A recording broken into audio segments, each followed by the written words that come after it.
Hi again ဒီချေတို့ MCQ practice challenge ရဲ့ part 7ရောက်သွားပါပြီ part 7ကနေစပြီးတော့ကြတော့ဒီချေတစ်ပတ်ကို3ပုံပြောင်းထားတယ်ဒီချေလည်းအချိန်သိမ်းမရှိဘူးကြည့်ရလူလည်းပို့ပြီးတော့ short ဖြစ်တော့ကြတော့စိတ်ဝင်စားကြည့်လို့ရတာပေါ့နော် so ဒီတစ်ပတ်အတွက်31ကနေ33ထိကြည့်ရအောင် Louis has two sons who are 15 and 11 years old respectively တယောက်က15တယောက်က17 in 18 years Louis' age will be equal to the sum of his son's age တဲ့နောက်ထပ်18နှစ်ရှိရင် Louis ရဲ့အသက်ကသူ့သား2ယောက်ရဲ့အသက်ကိုပေါင်းလိုက်တာနဲ့ကွက်တိဖြစ်သွားမယ်ဒါဆိုရင်နောက်ထပ်18နှစ်ရှိရင်ဆိုတော့ဒီချေတို့က15နှစ်တယောက်က33 17နှစ်တယောက်က19ဒီနှစ်ယောက်ကိုပေါင်းဆိုတော့ကြတော့ let's see 62ပေါ့နော်ဒါဆိုနောက်18နှစ်မှာတူသွားမဲ့ Louis ရဲ့အသက်က62 How old is Louis now လက်ရှိကိုလိုချင်တာဆိုတော့ကျတို့18ပြန်နှုတ်ရမယ်ပြန်နှုတ်တော့6ကြည့်တော့လေ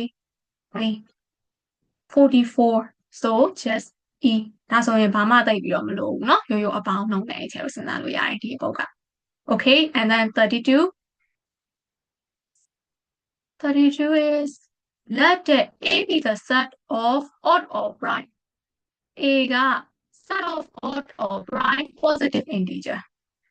so odd ဆိုလို့ရှိရင်1357 prime ဆိုရင်2357ဒီလိုမျိုးသွားမယ့်ဟာတွေရမယ်လို့ချက်ထင်တယ်အဲ့တော့ဘယ်အမှန်လဲဆိုကြည့်ရင်12 belongs to a ဆိုတော့12 is even odd လည်းမဟုတ်ဘူး prime လည်းမဟုတ်ဘူးဆို no 98 no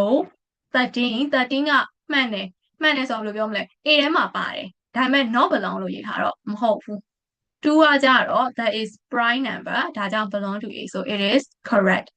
and then e is also not correct เนาะဒါဆိုကြ3က belong to ဖြစ်ရမှာ not belong to လို့ရေးထားတော့ that's not correct ဒါဆို answer is d okay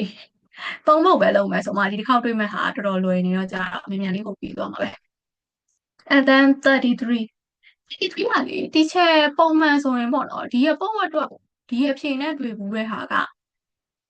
sin is equal to -x နဲ့ရှာဟိုင်းတာသူ့မှာ solution ဘယ်နှခုရှိလဲဆိုပြီးတော့လေ